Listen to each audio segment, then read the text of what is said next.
কথা রয়েছে। সেখানে আছেন সহকর্মী ফয়সাল মাহমুদ, যোগ দিয়েছেন তিনি। ফয়সাল, জামায়াত ইসলামের আমির ডক্টর শফিকুর রহমান সেই জনসভায় যোগ দেওয়ার কথা রয়েছে, তিনি এসেছেন কিনা, যোগ দিয়েছেন কিনা, নেতাকর্মীদের উপস্থিতি এবং প্রত্যাশার জায়গাটা কি? আপনি জানেন যেমন সকাল থেকে যেমনটি বলছিলাম, ঠিক 10টার পরপরই ঢাকা 13 আসনের 11 দলীয় জোটের যে নির্বাচনী জনসভা সেটি শুরু হয়েছে।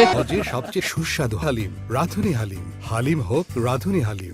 ইতিমধ্যে আমরা দেখতে পাচ্ছি এই মুহূর্তে সমাবেশ স্থলে এসে পৌঁছেছেন জামায়াত ইসলামের আমির ডাক্তার শফিকুর রহমান, এবং তিনি ইতিমধ্যে আপনারা দেখছেন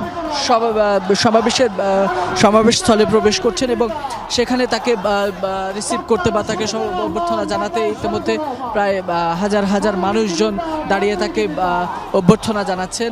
তাকে বহনকারী যে গাড়িটি রয়েছে সেই গাড়িটি আমরা এই মুহূর্তে দেখতে পাচ্ছি।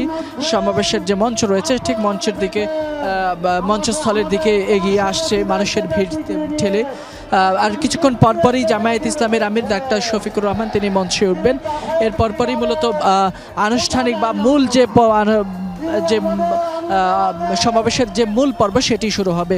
তখন জামায়াতের আমিরের পাশাপাশি এনসিপির আহ্বায়ক নাহিদ ইসলাম বক্তব্য রাখবেন। এর পাশাপাশি তাদের 11 দলীয় জোটের যে প্রার্থী রয়েছেন, অর্থাৎ ঢাকা 13 আসনের যে প্রার্থী বাংলাদেশ খেলাফত মজলিসের আমির আল্লামা মামুনুল হক, তিনিও বক্তব্য রাখবেন এবং তার বক্তব্যে তিনি ঢাকা 13 আসনের যে সমস্যাগুলো রয়েছে, যে সংকটগুলো রয়েছে, সে বিষয়গুলো তুলে ধরবেন এবং তার পাশাপাশি তাদের যে অনেক ধন্যবাদ।